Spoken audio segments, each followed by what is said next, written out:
Good morning, Eric. I don't know if I can unmute you, but welcome.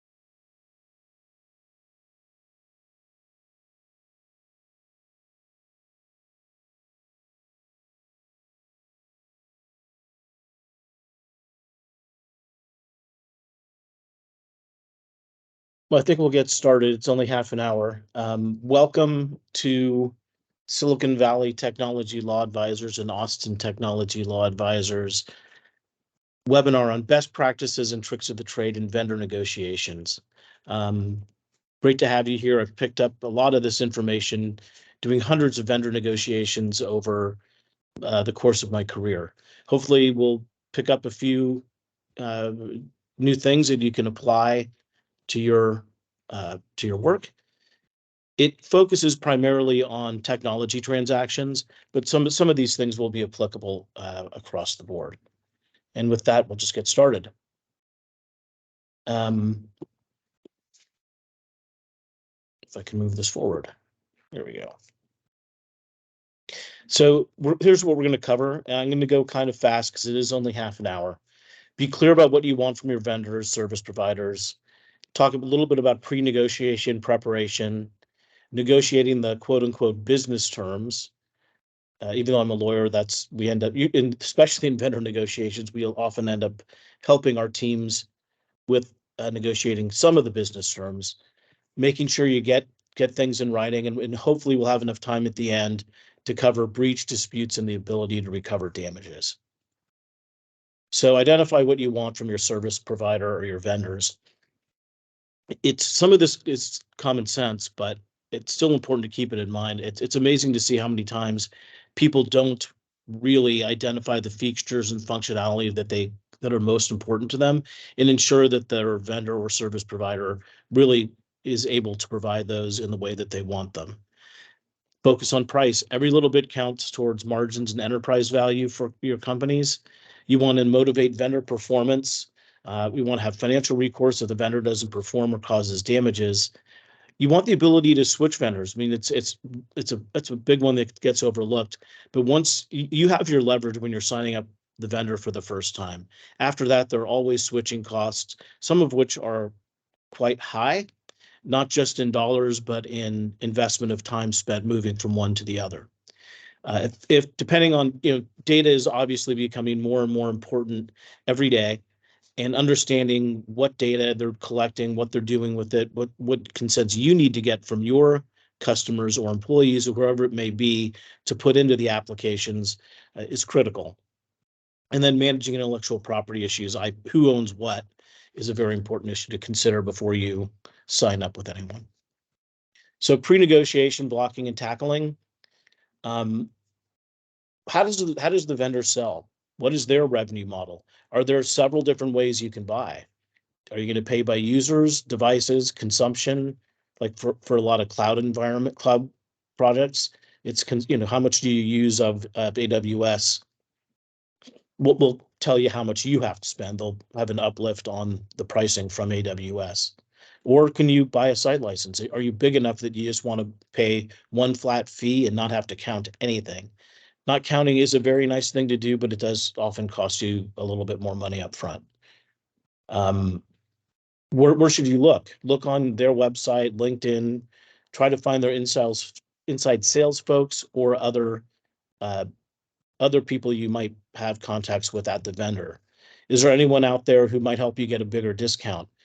Timing is important. End of the quarter, end of the year, obviously, they're more interested in closing deals, and you might be able to get additional discounts. Talk with the vendor about how you want to purchase, what really suits you, and see if they can accommodate that.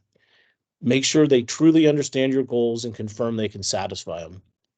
Check the references and reputation. Absolutely negotiate the business terms. Their list price is really just a starting point, and I'll, of course, be ready to negotiate the contract terms like indemnity, limitation of liability, things like that, that can make a big difference as you move forward. So negotiating the business terms. This is really discounts, how long is the term, how long is the renewal term, and how do price increases work. List is just a starting point. It's set with discounting in mind for the most part with most SaaS or software products. It will vary from product to product and how much you're buying. One of the things to do here is emphasize the potential for growth of the account. That means a lot to the rep usually, and because it means more money in their future too. So if you can put an emphasis on that, you might get a bigger discount. And of course, the bigger commitment you can make up front, the bigger discount you should be able to negotiate with the vendor. They're ready to do this for the most part. Some are very disciplined on discounts, but most are not. Most vendors will require you to sign up for a year, but then on the back end of that, if you can move to a month-to-month renewal for flexibility to get out if you want, that's a very nice thing to do. Some vendors will do it, some won't. If you can sign up for a multi-year initial term or annual renewals, I think you should be able to parlay that into more discount from the vendor. Auto renew. I personally prefer not to have an auto renew if they require an annual renewal. If it's a month to month, not nearly as big of a deal. And I think it's important if they require a notice of non-renewal to avoid auto renews, that's fine. But remember to set the tickler in your calendar to make sure you give them the proper notice to say you're not going to renew if you don't want to. Otherwise, it's at least a discussion with them on the auto renew, and you might get stuck having to negotiate your way out of the auto renew that you don't want. For me, there shouldn't be any price increases during the initial term, however long it is. If it's 1 year, no price increases. If it's 2, no price increases. That's just how it should be. Sometimes you may not be able to negotiate that, but I think that's where the vendors should land for you. After that, it shouldn't exceed X% every 12 months. In the old, well, until recently, 3 to 5% was the norm there. Obviously, things have changed. There's no reason so you can track it to some form of CPI. There's no reason they should be able to increase prices above CPI because they're not providing any additional value. They're compared to the rest of the world. So CPI should be fine for them.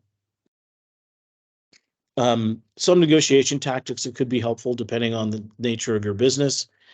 My company is growing, so the amount of business will just keep going up. I'm talking to multiple suppliers, and I'm just going to go with the best bid. Make sure you don't accept their first offer, counter offer, ask them to get back to you with a better price. And then here are some of the justifications for that. You can focus on, in addition to the amount of business, long-term partnership is a good theme. The product includes services or features you don't intend to use, or you can point to the CFO that the CFO will never approve without a discount. One of the things I've learned over time is there a lot of sales folks do have jerk pricing. If you're a problem to deal with and you're not a kind or nice person during the deal, even though you're negotiating hard, you may not get the best deal. The caveat there is with some suppliers, they only respond to being punched in the nose, and you may have to do that. So understanding who you're negotiating with is important too. And then let them know you have plenty of funding, you pay on time, you look at the relationship as a partnership where both parties get what they need. And finally, you can always reference the bad guy.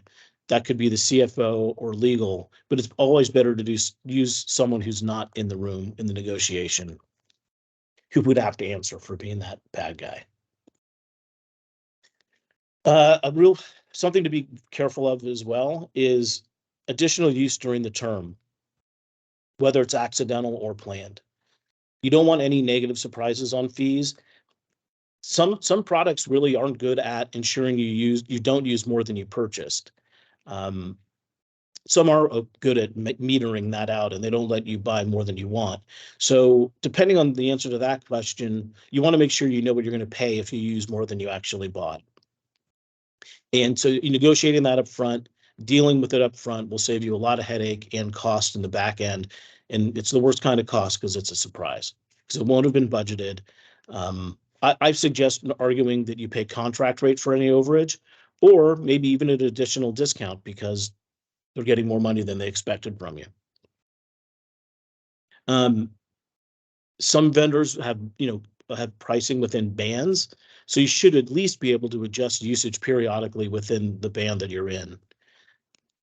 A technique that's used with bigger companies, it's a site license, all you can eat concept, which is helpful, or even at smaller companies, but it can be expensive to get a site license.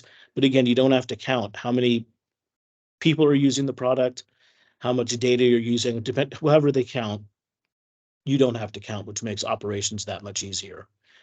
Consider how you'll be growing in the future and how to make use of that.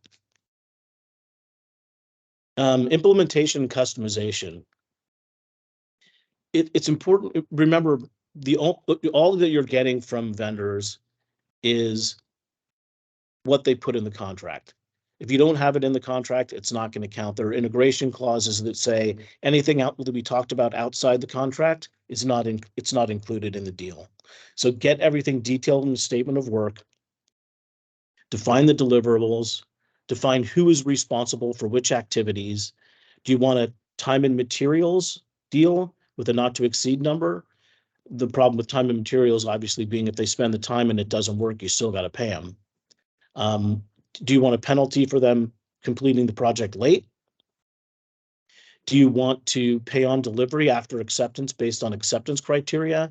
There are a lot of ways to go about that, but the important thing is to put an upper boundary on how much they can spend, how much of their money how much of your money they can spend. Customization. Understand and address required customization costs early in the discussion. Find out what the extra fees are, find out what the internal resource burden is for you. On balance, better to choose a vendor where no customization is required to reduce complexity in your business. And of course, consider intellectual property issues. What do you need to own or have a license to after the deal is over? It may be nothing, but there may be things there that you want to take with you after the deal. Identify those at the beginning when you have the most leverage and make sure you get them.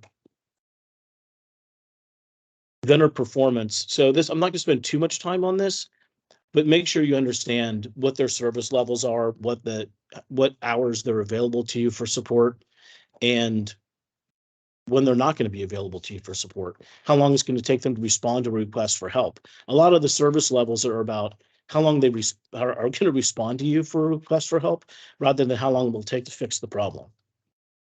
Some problems obviously aren't fixable, but most are. Here you see the service availability, how much uptime versus downtime, and what is the remedy for not meeting the promise? Is it just a service credit? If they have chronic misses, are you able to terminate the agreement? Can you get other damages?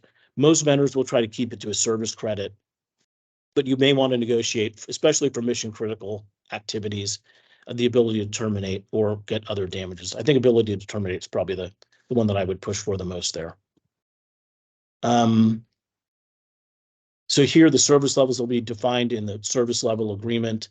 It'll define the process asking for a credit. And then here's more about the remedies for breach. It could be, but I think terminating is probably the one you would love to have, just to keep their feet to the fire. The end of the relationship.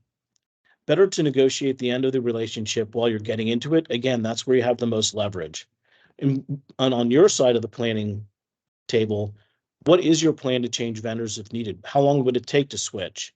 Is there a need for the vendor to provide transitional services? Be sure you can take a copy of your data with you. Some vendors don't include that in their services, and that can make it very, very difficult to switch. If the application or product is complex and mission critical, I would negotiate wind down terms where you get to use, even after termination, you can still use the services for another 6 months to move to another vendor. And also they would provide professional services for their going rate to help you move to that other vendor. The pain points here can't be understated. It's vendors, especially SaaS vendors, software vendors, love it when their product is quote unquote sticky, and that means it's hard to move away from them. Okay, the contract, get it in writing. I would summarize the core material things you want in a term sheet, compare the term sheet to the contract along with your lawyer, find the relevant language there, make sure it matches your expectations. Don't be afraid to ask questions of the rep or their lawyers. Where is this? This doesn't make sense to me. Please explain. You will often be surprised at the answers they give you that no, we don't do that, or but they don't express it clearly. It's an omission. And then you'll find out that, well, I need that, and let's get it into the contract. Other important issues, the license grant. Be sure it allows your intended use, how you use it, what will you use it for, who will use it. It's known as the field of use limitation in the license grant. If your customers or contractors will be using the service, be sure the license extends to those parties as well. Some vendors will take a hard line on who did and who did not use their product, even though it was really for the internal use in your company. Data, ownership rights, security, backups, and conversion. Again, make sure you can get a copy of your data when the agreement terminates or expires. Do you need help to move the data? How long will they store it after the agreement expires? 30, 60, 90 days? Be sure to get it before they destroy it. Understand how they can use, aggregate, or manipulate your data. There are lots of companies out there now that want to aggregate your data, de-identify it, and then use it for analytics. And that may be okay, but just make sure you know what they're doing with it. Identify what they're doing to protect the security and confidentiality of your data, including SOC audits, which levels of SOC audits they're doing, and there's been specific data security practices that matter to you.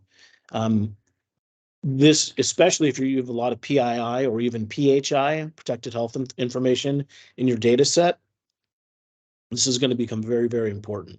And we'll touch on that again when we get to the limitation of liability and indemnity provision. Backups, understand who's responsible for what doing backups so you don't lose data. Look at their warranties regarding data security, alteration, and loss. What are they going to do for you there? What is their disaster recovery and business continuity plan? How are they going to comply with applicable law? If you know about specific laws, you can call them all out. It could be GDPR if they're using EU data, or US state privacy laws. You should be able to do some type of an audit or security evaluation. Every 12 months is very commonplace. You may want to do it more than that, but you probably wouldn't, even if you had the right to do it. And you should also have the right to do it. If there's been a security problem, you can do it more than once every 12 months. Specify the data restoration requirements if applicable. How are they going to help you recover from a breach or data loss? And I'm not going to touch on this too much, but if they're if they're handling, using, storing, distributing PHI or PII, how are they protecting the special data? Do you need a business associate agreement or a subcontractor business associate agreement? If PHI or PII is involved, there's a lot, you probably need a larger limitation of liability because any breach can cost in millions of dollars. So talk to your CISO and or your legal representative to make sure that those issues are being handled appropriately throughout the contract.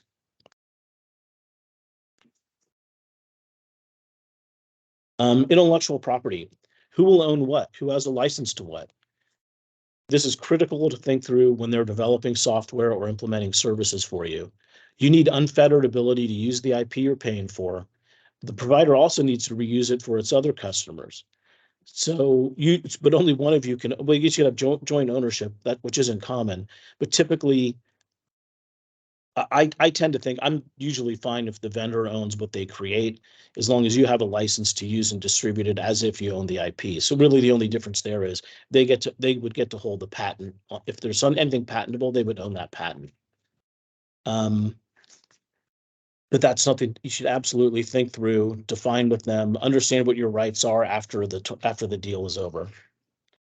And moving into breach disputes and the ability to recover damages, assignment of the agreement, you need the ability to assign the agreement without their consent if you sell the business. That's pretty common. That's very, very common. It shouldn't be a problem for them. And which law applies to the interpretation of the agreement and to any disputes? And very importantly, where will the dispute be resolved? It's if you're in California and they want you to, and they're based in New York, and any matters will be litigated in New York. It's going to be very inconvenient for you. Maybe less so now, but it's still going to involve some flying out there.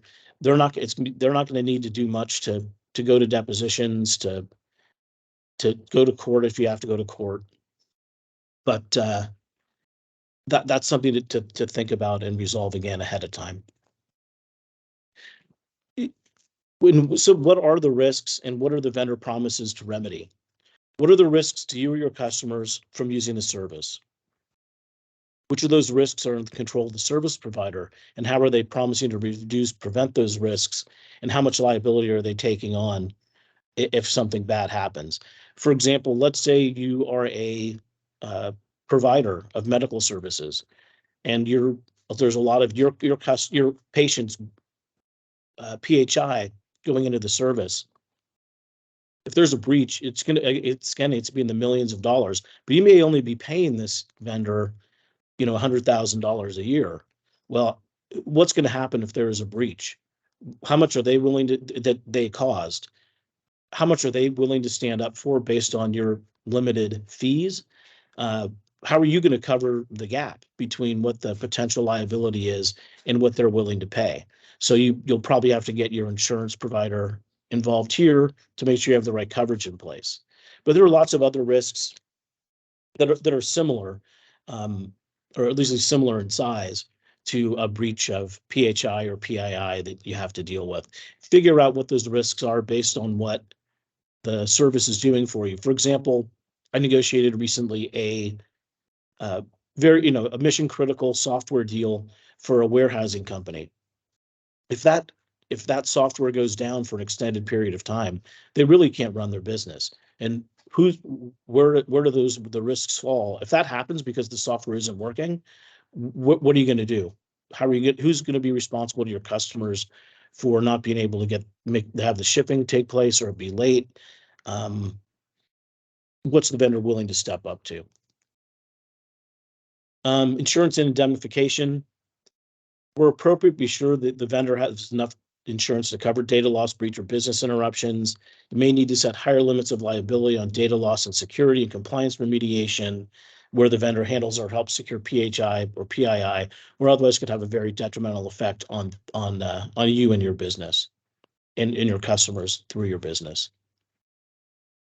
Indemnification. This is one that people get confused about a lot, but it effectively requires one party to pay the defense costs and damages awarded or settlement amounts when a third party is damaged by the vendor.